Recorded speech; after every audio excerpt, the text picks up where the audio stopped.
டேஸ்டியான இஞ்சி பக்கோடா எப்படி செய்கிறதுன்னு பார்க்கலாம்.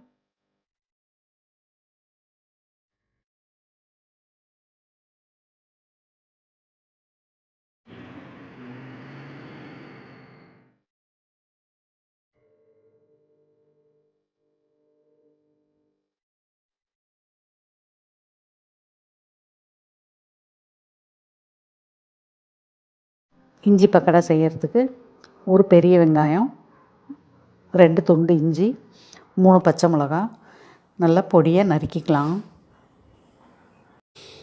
பாருங்கள், வெங்காயம், இஞ்சி, பச்சை மிளகாய் நறுக்கி வச்சாச்சு. இப்போ ஒரு பவுல் எடுத்துக்கலாம். ஒரு பிஞ்ச் சோடா போடுறேன். இதில் 2 ட்ராப் தண்ணி விட்டு இதை நல்லா தேய்ச்சிக்கலாம்.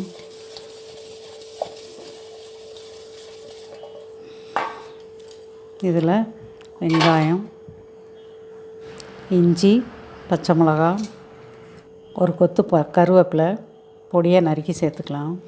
இதோட 1/2 ஸ்பூன் மிளகாத்தூள், 1/2 ஸ்பூன் மஞ்சத்தூள், தேவையான அளவு உப்பு போட்டு நல்லா கலந்துக்கலாம்.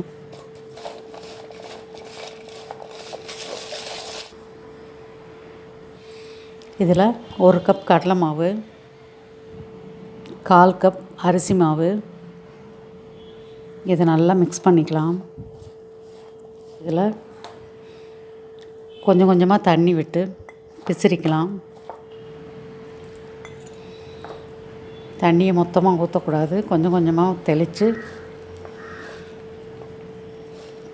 பிசிறி விட்டுக்கலாம். பாருங்கள், இந்த மாதிரி மாவை பிசிறி வச்சுக்கலாம். இப்போது பக்கோடா எப்படி செய்கிறதுன்னு பார்க்கலாம். இப்போது ஒரு வாணலி ஸ்டவ்வில் வச்சு பொரிக்கிறதுக்கு தேவையான அளவு ஆயில் விட்டுக்கலாம். இன்னும் நல்லா காஞ்சிருச்சு. இப்போது ஸ்டவ்வை மீடியம் ஹீட்டில் வச்சுக்கலாம். இப்போது மாவை எடுத்து கொஞ்சம் கொஞ்சமாக பிசறின மாதிரி போட்டுக்கலாம்.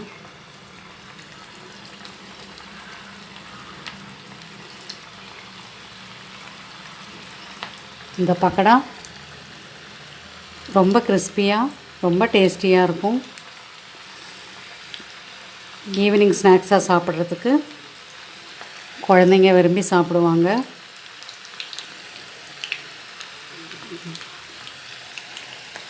அந்த இஞ்சி வாசனையோட ரொம்ப டேஸ்டியாக இருக்கும்.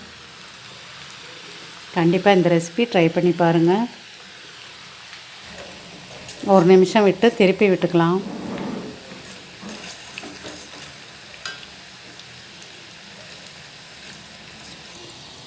நல்லா ப்ரௌன் கலர் ஆகணும். பாருங்கள், செவந்து வந்துட்டுருக்கு. பாருங்கள், இப்போ நல்லா செவந்துருச்சு. இப்போ இதை எடுத்துக்கலாம்.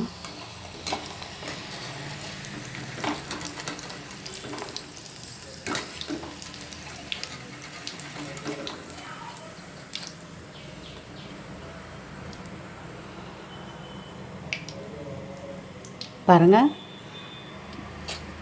பார்க்கும்போதே சாப்பிட தோணும். இஞ்சி பக்கோடா ரெடி ஆகிடுச்சு. மீதி இருக்கிற மாவையும் இதே மாதிரி பொரித்து எடுத்துக்கலாம்.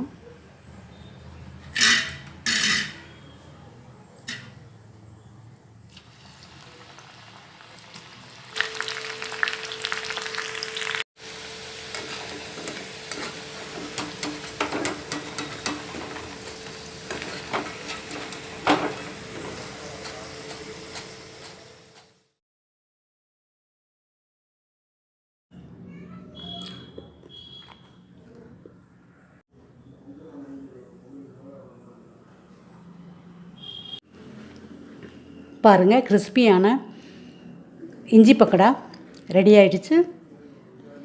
இதே மாதிரி நீங்களும் செஞ்சு சாப்பிட்டு எப்படி இருக்குன்னு சொல்லுங்கள்.